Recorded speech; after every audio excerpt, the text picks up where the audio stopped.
Here are 5 steps to finding an apartment in Chiang Mai. Step 1. Stay in different areas with Airbnb or hotels to get a gauge of the neighborhood you want to move in. I personally stayed in Chiang Mai and Champuak for a month each before locking in on the area that I wanted to live in. Step 2. Once you know the area you want to live in, you have 3 options to go about it. Number 1. Bike around and ask the different condos if they have any units for rent. Number 2. Join Facebook groups like Chiang Mai Apartments for Rent. Number 3. Go through a property agent, which is what I did. These are rental websites you can use, but I personally went with Perfect Homes. Step 3. Tell your agent your home requirements. This was mine. I don't have a bike, so the surrounding area has to be easily accessible by foot.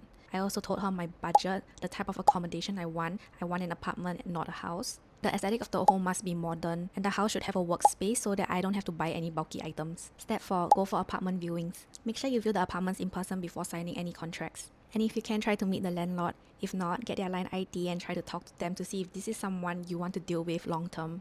Step 5. Read through the contracts carefully. I found a studio in the city center for 12,500 baht per month, including water and Wi-Fi. It has a kitchen, work desk, a queen-size bed, and a sofa bed.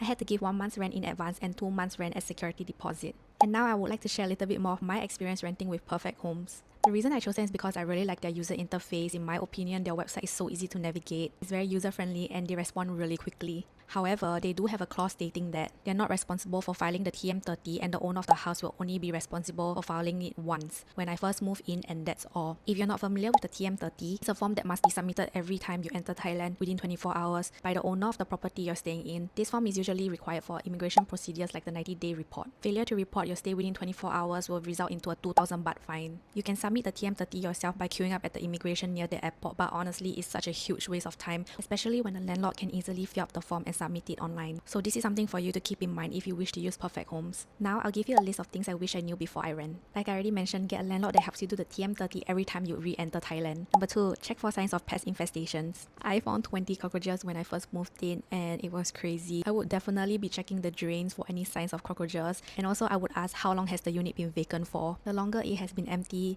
the higher the chance there are cockroaches living inside it. And lastly, flooding in Chiang Mai is very common during the monsoon season. So make sure to check whether the area you're staying in is a flood prone zone. And that's all I have for you. Good luck.